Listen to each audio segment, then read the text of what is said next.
Merci Matt et merci à tous pour votre accueil.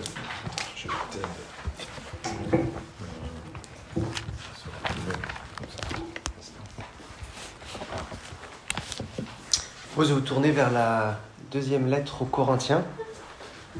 Ce sera le chapitre 4, à partir duquel je vais parler.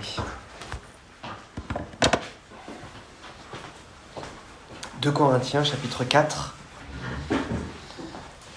les versets 6 à 15.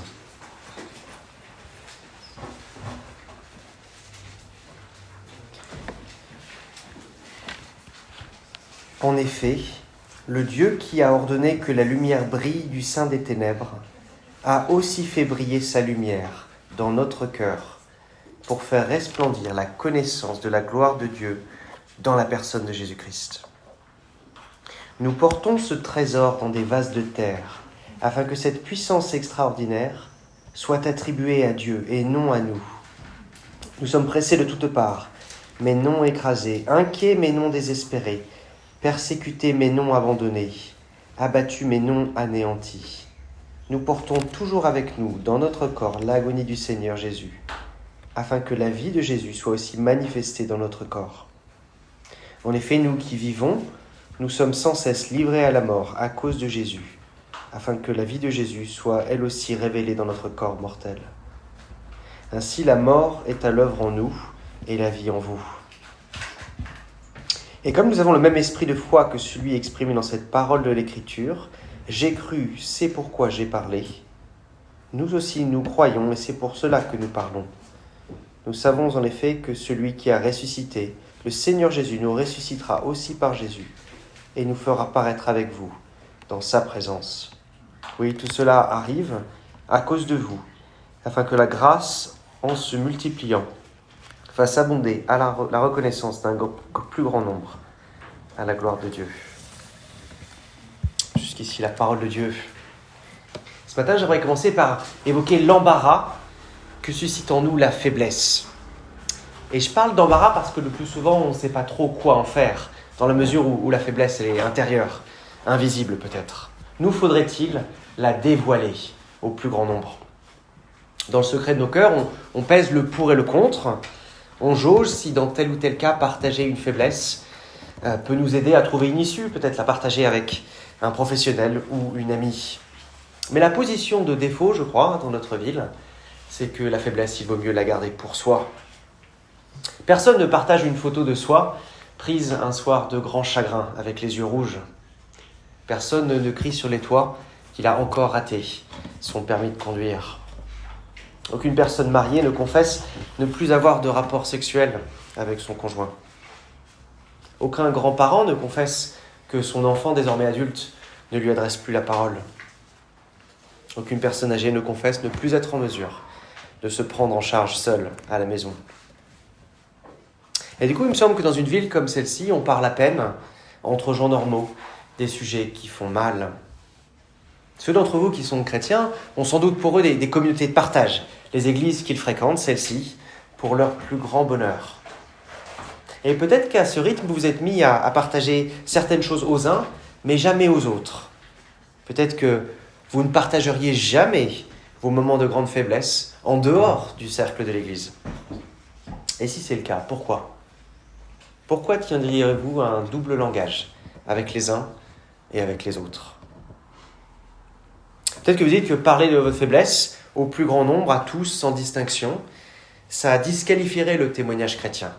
Ça embrouillerait le clair témoignage de votre foi que vous aimeriez rendre.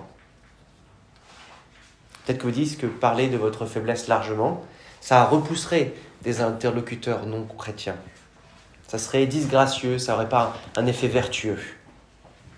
Eh bien, ma prière est que notre passage de ce matin nous fasse reconsidérer l'une et l'autre de ces réserves. Reconsidérer notre désir de préserver la foi pure et reconsidérer notre pressentiment que le partage de notre faiblesse risque d'être faiblement attractif.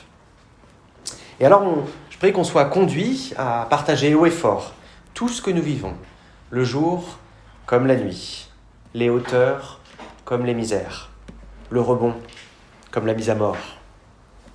Si nous sommes chrétiens, nous ne devons pas être embarrassés par quoi que ce soit quoi que ce soit qui viendra participer en temps utile à manifester la gloire du Dieu vivant. 2 points pour nous ce matin. La révélation de la gloire de Dieu en nous et la propagation de la gloire de Dieu par nous. Premier point, la révélation de la gloire de Dieu en nous. Versets 6 à 12. Cette révélation, elle est d'abord une révélation relayée. Vous voyez le dessein divin, au verset 6, faire resplendir la connaissance. Regardez aussi le verset 10, manifester, à la fin du verset. Et à la fin du verset 11, révéler. Quelle révélation? La révélation de la gloire de Dieu. Et au verset 7, on a les termes trésor, puissance extraordinaire, qui sont comme ici les synonymes de cette gloire qui nous dépasse. Révélation en nous, révélation par nous. Imaginez-vous une scène de signaux, une chaîne de signaux qui s'allume d'une montagne à l'autre, jusqu'à la fin du monde et pour la gloire de Dieu, pour passer un message. Quand on y pense, c'est assez incroyable que la gloire de Dieu soit relayée par des gens comme vous et moi.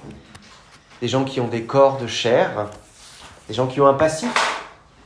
Pensez à Paul, lui revenait de très loin. Il n'était pas particulièrement digne de servir de relais de la gloire de Dieu, vu son passé de persécuteur. Et peut-être qu'au verset 6, il évoque la lumière du Christ qui se saisit des chrétiens. Il pense à ce chemin de Damas et à cette lumière qui a chassé son ignorance, sa culpabilité, sa peur. Le projet divin qui se dégage au verset 6, il est incroyable. Et remarquez que dans ce langage du verset 6, c'est jamais que le même projet divin qu'on trouve dans la Genèse. Tout avait commencé avec un fiat lux, que la lumière soit, de la part du Dieu créateur. Eh bien, même Dieu, même projet. Quel projet? Susciter des hommes et des femmes qui ressemblent à leur Dieu dans toutes leurs attitudes de cœur. Susciter des hommes et des femmes qui ressemblent à leur Dieu dans toutes leurs attitudes de cœur. Vous savez, peut-être ce projet divin à la Genèse avait pris un mauvais tour, il faudrait le recommencer quelque part. Eh bien, Paul indique où il va recommencer, dans la personne de Jésus-Christ.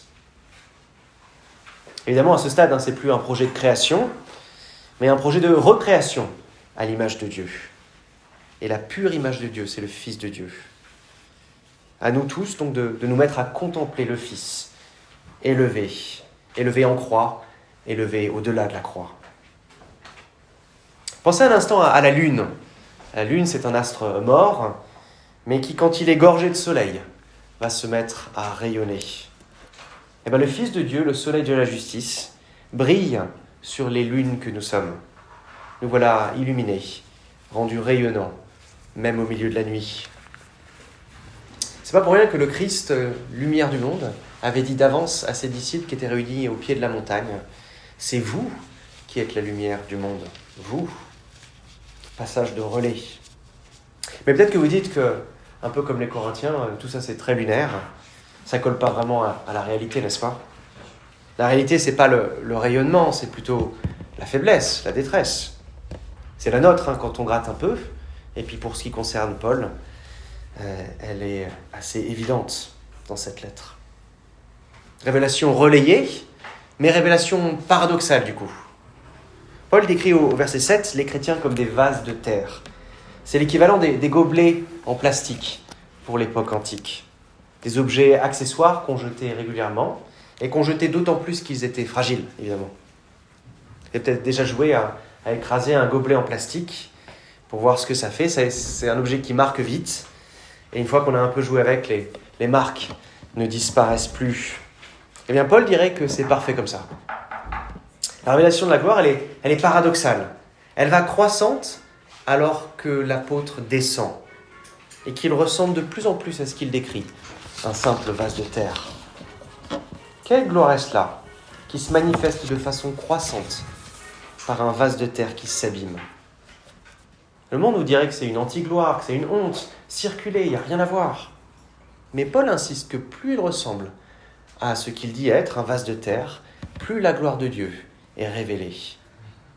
Lui va de gloire en gloire, c'est sa conviction. Il l'avait dit à la fin du chapitre 3. Nous sommes transformés à son image de gloire en gloire. Paul va de gloire en gloire. Les Corinthiens auraient dit l'inverse à ce sujet. Selon eux, au rythme où ça va, Paul est de moins en moins représentatif du projet divin. Il est de plus en plus déplacé. Au jeu du chaud et du froid, je ne sais pas si vous avez déjà joué à ça ou récemment, les Corinthiens auraient dit à Paul, « Paul, tu te refroidis. » Paul, il a frôlé la mort quelque temps auparavant. Il s'en ouvre aux Corinthiens à la fin du chapitre 1. Mais de son point de vue, il se réchauffe. Sa nuit est emplie de gloire divine. Qui eût cru ? Est-il possible que la gloire divine ne soit pas ce qu'on aurait cru ? La gloire divine est un tout. On ne peut pas n'en voir que la partie émergée, reluisante. La glorieuse accolade et le glorieux renoncement appartiennent à la gloire de Dieu dans la personne de Christ. Donner et reprendre, perdre et retrouver, mourir et ressusciter. Vous voyez donc la gloire corinthienne, c'est une parodie de la gloire, une demi-vérité, une demi-gloire, et une demi-vérité est très loin du compte finalement. Les Corinthiens voulaient une demi-lune, toujours la même, la face qui correspond aux victoires. Et nous, où en sommes-nous ? Est-ce qu'on ne serait pas un peu corinthiens sur les bords ? C'est quand la lune est pleine qu'elle brille le plus, vous le savez. Mais c'est aussi quand elle est pleine que l'on voit très bien les traces d'impact, tous les cratères qui couvrent cet astre. Cet astre mort, mitraillé, paradoxal, n'est-il pas glorieux ? Est-ce que nous voulons bien, à Paris, en Île-de-France, véhiculer toute la gloire de Dieu dans la personne du Christ ? Est-ce que nous voulons bien être des pleines lunes ? Et ce que je dis va contre nos tendances naturelles, je le sais bien. Je me souviens encore de la prière d'intersection que mon épouse avait faite en 2007 au mariage d'une très bonne amie. C'était 1 mois après notre propre mariage. Et dans sa prière, elle avait repris un langage typique des mariages, en parlant de « pour le pire et le meilleur ». Au détour d'une phrase, elle avait donc dit « pour le meilleur et pour le pire ».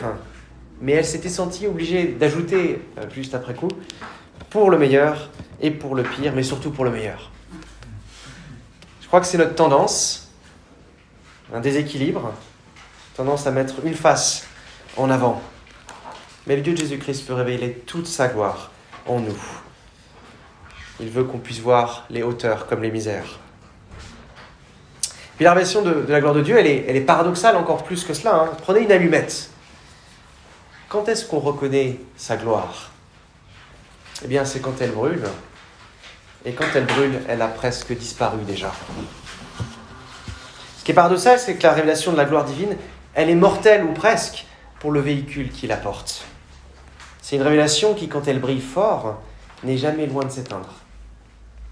De sorte que, pour les gens de l'extérieur, la gloire divine, ainsi manifestée en nous, ressemblera souvent à un lumignon qui fume encore et encore. À ce stade de son ministère, l'apôtre Paul n'a plus nulle part où se mettre. Les gens voient à travers lui comme on verrait au travers d'un papier calque. Et Paul estime, au verset 7, que c'est très bien comme cela, car alors ils entrevoient à quel Dieu ils ont affaire.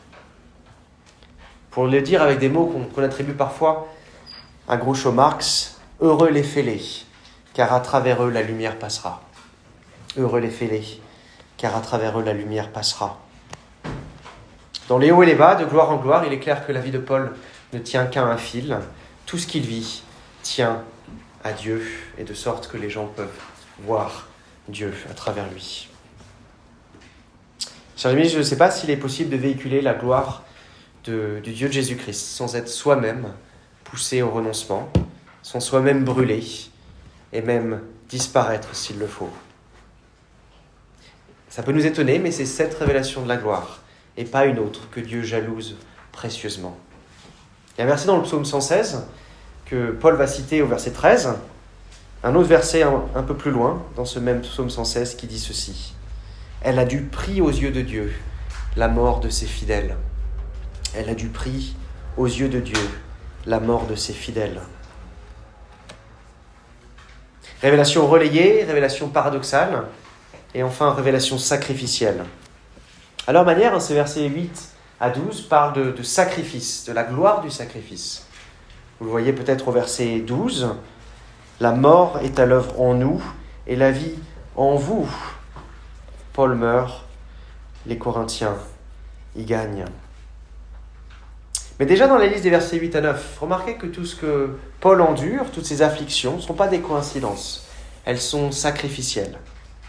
S'il n'avait pas pris son bâton de pèlerin pour parcourir la Méditerranée, Paul ne connaîtrait pas tout cela. Tout cela, c'est à cause de Jésus, comme il le dit au verset 11, livré à la mort à cause de Jésus. Tout ça est un sacrifice par Paul de sa vie. C'est un sacrifice qui n'est pas vain, qui est productif. Les Corinthiens, notamment, en profitent. Peut-être que vous dites que c'est un prix élevé à payer pour l'apôtre ou pour n'importe quel chrétien. Mais dites-vous là qu'au moins Paul comprend pourquoi et pour qui sa vie lui glisse entre les doigts et elle est livrée comme un sacrifice. Ce n'est pas toujours le cas qu'on voit ça. Par exemple, la persécution de chrétiens dans d'autres pays du monde ne contribue-t-elle pas à notre encouragement à nous, chrétiens de France ?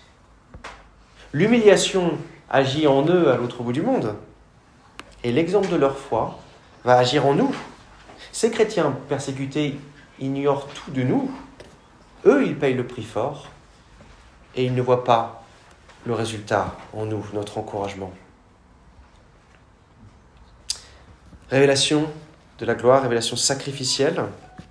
On a chanté tout à l'heure, brille ô Jésus, couvre ce pays de ta gloire. Qu'est-ce que nous avons en tête quand nous chantons ces paroles ? Est-ce que nous voulons inviter toute la gloire de Dieu et être nous-mêmes déployés comme un sacrifice au service de notre pays ? Le sacrifice, il exige tout de celui qui va le traverser, évidemment. Et en un autre sens, parce que la mort de ses fidèles est précieuse aux yeux de Dieu, c'est un sacrifice dont on se remet toujours. On s'en remet dans la vie présente. Parfois, c'est le témoignage de l'apôtre, versets 8 et 9. Lui est amené à se relever déjà. Et on s'en remet dans l'éternité, à coup sûr. On donne tout, mais au fond, on n'a rien perdu. Voilà ce que c'est pour Paul, une vie sous la grâce, une vie qui avance de gloire en gloire, une vie qui tient le bon bout. Chers amis, je souhaite que ces versets soient pour nous un encouragement à vivre de la grâce de Dieu dès aujourd'hui, dans les hauts comme dans les bas, dans le jour comme dans la nuit, dans la vie en rose comme dans la vie en noir. Et d'un côté comme de l'autre, ce qui est merveilleux, c'est que nous sommes à la place assignée pour révéler la gloire d'un Dieu en Jésus-Christ, un Dieu crucifié et ressuscité. Bons et fidèles serviteurs, nous gagnons à tous les coups, dans les hauts et les bas, nous pouvons servir à manifester le genre de Dieu que nous avons. Premier point, la révélation de la gloire de Dieu en nous. Second point, la propagation de la gloire de Dieu par nous, versets 13 à 15. À ce stade, ceux d'entre vous qui sont chrétiens constateront que de fait, ils en sont là, à vivre en chrétien et à mourir en chrétien. Que cela nous plaise ou non, que cela vous plaise ou non, vous en êtes là, en position de relais, en position de paradoxe, en position de sacrifice.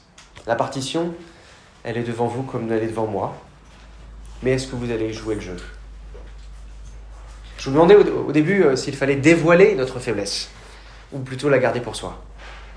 Je crois que la réponse commence à s'imposer à ce stade. Révélation veut dire dévoilement. Oui, nous sommes là pour être révélés, pour servir et inviter le regard. Mais peut-être que c'est dur de jouer le jeu aux yeux du plus grand nombre. Pourquoi ça nous tomberait dessus ? Dans ces derniers versets, l'apôtre Paul va donner deux motivations. Une première motivation plus personnelle et une motivation apologétique. La motivation personnelle, d'abord verset 13. Comme nous avons le même esprit de foi que celui exprimé dans ces paroles de l'Écriture, j'ai cru, c'est pourquoi j'ai parlé. Nous aussi nous parlons, nous croyons, et c'est pour cela que nous parlons. Là, il nous faut comprendre que nos propres personnes sont en jeu dans le dévoilement. Si je passe sous silence la mort que je traverse, c'est d'abord à moi-même et à ma vie de foi que je fais du tort. Ce verset 13 implique ma vie de foi. Dans ce verset, Paul va proposer sa propre traduction du psaume 116. Et dans sa traduction, il va suivre la version grecque de l'Ancien Testament. Il va insister sur le « c'est pourquoi ». Et si on lit tout le psaume 116, on se rend compte que dans son contexte, voilà ce que ça dit. « J'ai cru, c'est pourquoi j'ai parlé. » Je suis bien malheureux. Autrement dit, le psalmiste dit « Je croyais, et c'est pourquoi je disais haut et fort, je suis malheureux. » C'est pourquoi je m'épanchais dans un psaume. C'est pourquoi je parlais haut et fort de mes malheurs et de mes relèvements. Qu'est-ce que ça veut dire ? Eh bien, quand un croyant dit son malheur, c'est une marque de foi. C'est un exercice spirituel. C'est l'activation du muscle de la foi. Pourquoi croyez-vous que les psalmistes disent tout ce qu'ils disent ? Parfois on lit un psaume et nous en sommes embarrassés. Mais le psalmiste sait l'effet que dire aura sur sa propre foi. Il en sera affermi. Alors bien sûr, jouer le jeu, aller dans cette direction, c'est intimidant. Ça nous pose question. Est-ce que vraiment nous croyons, nous, au Dieu qui déploie et qui se glorifie dans la mort et la résurrection ?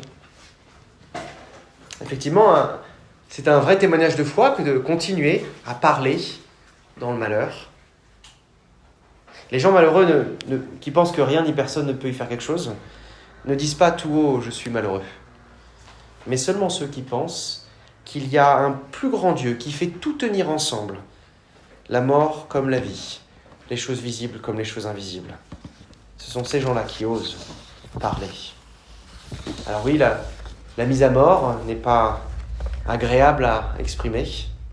Les larmes peuvent défigurer un visage, elles peuvent nous faire hacher nos mots. Mais si on croit au Dieu de la Bible, on parlera encore pour invoquer toute sa gloire, pour demander à ce que toutes les faces de la lune soient reflétées en nous. Confesser sa foi, c'est pas juste lire un texte ancien, comme on le fait parfois dans les liturgies, lire un texte ancien, confesser la foi avec ceux qui nous ont précédés les dimanches, quoique c'est aussi cela.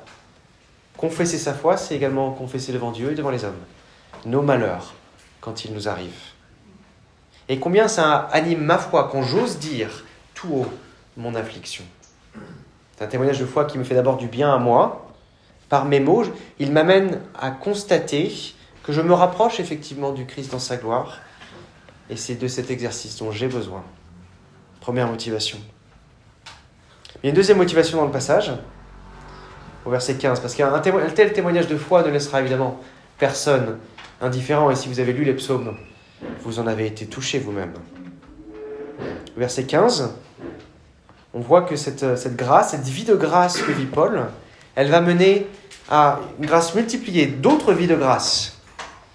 Et chez toutes ces personnes qui se mettent à leur tour à vivre de la grâce de Dieu, il y aura au final de l'action de grâce, le mot qui est traduit par reconnaissance, au verset 15. Remarquez comment ce verset 15 commence.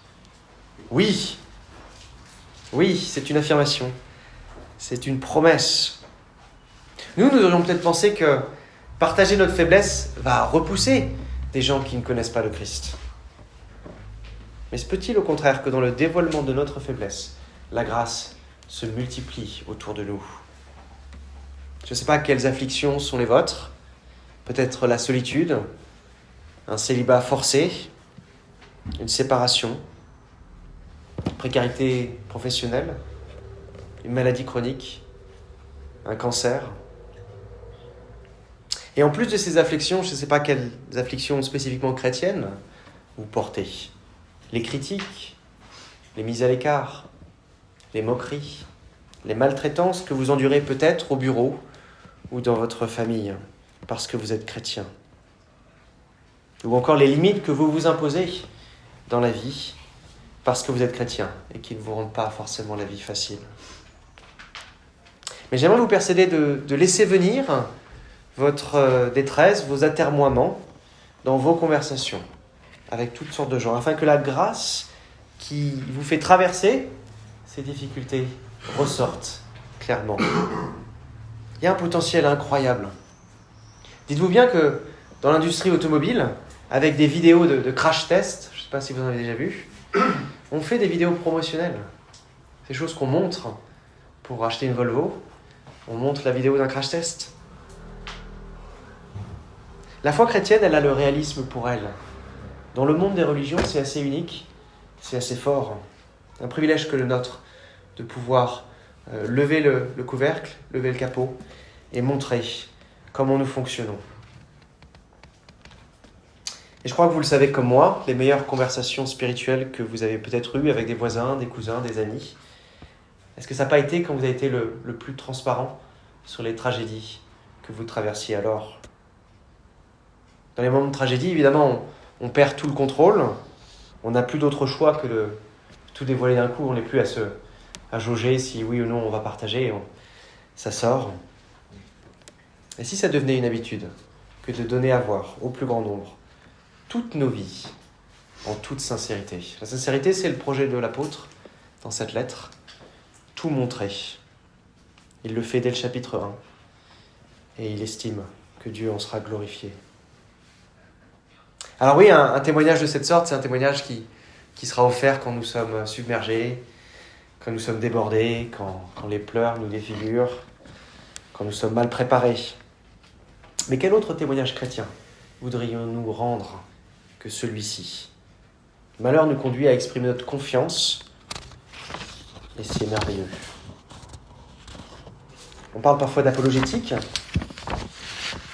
Figurez-vous que ce rayonnement qui est divinement institué chez le chrétien, il n'est pas d'abord le grand discours, le débat, l'argumentation savante. Peut-être qu'il s'agit d'abord de franc-parler, de parler vrai, dans les situations délicates de la vie, dans nos afflictions, et celles-ci ne manquent pas de ce côté-ci, de l'éternité. Quand le chrétien, trouvé en Jésus-Christ dans la mort comme dans la vie, va s'exprimer franchement sur son malheur, je crois que c'est extrêmement attirant. Une ville comme la nôtre a besoin que nous soyons les premiers au rendez-vous de la sincérité. Est-ce que nous voulons bien inviter tous les regards à se poser sur nous, dans nos malheurs, afin que la grâce, en se multipliant, fasse abonder la reconnaissance du plus grand nombre à la gloire de Dieu. Et sur ces paroles, je vous invite à la prière.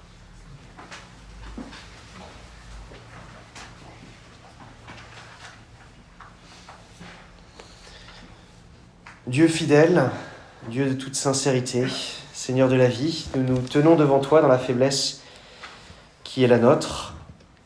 Tu sais mieux que nous quelles sont nos détresses, quels sont nos troubles, qu'il s'agisse de la persistance de notre péché qui nous afflige, de la morsure, de la douleur, sentiment d'être mis à mort. Si on était livré à nous-mêmes, on garderait peut-être pour nous ces réalités affligeantes. Et tu nous encourages à une prise de parole audacieuse dans l'Église et même au-delà.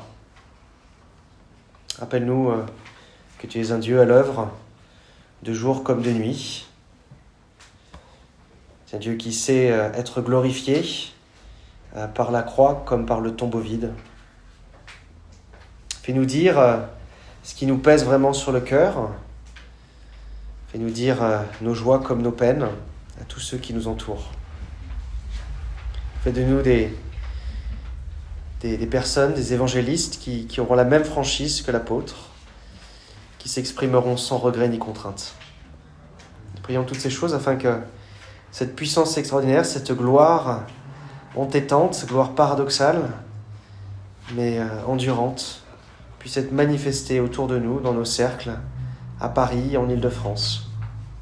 Que ta puissance manifestée quand tu as laissé ton Fils mourir en croix et quand tu l'as relevé, puisse être manifestée auprès de nos contemporains par des gens comme nous. Fais grandir en nous une disponibilité pour ton œuvre et fais grandir autour de nous de l'action de grâce, de la reconnaissance, alors que des gens voient que le christianisme est le chemin qu'il leur faut à leur tour embrasser. Après tout ça, au nom de Jésus-Christ, notre Seigneur, celui qui a fait briller ta gloire à jamais. Amen.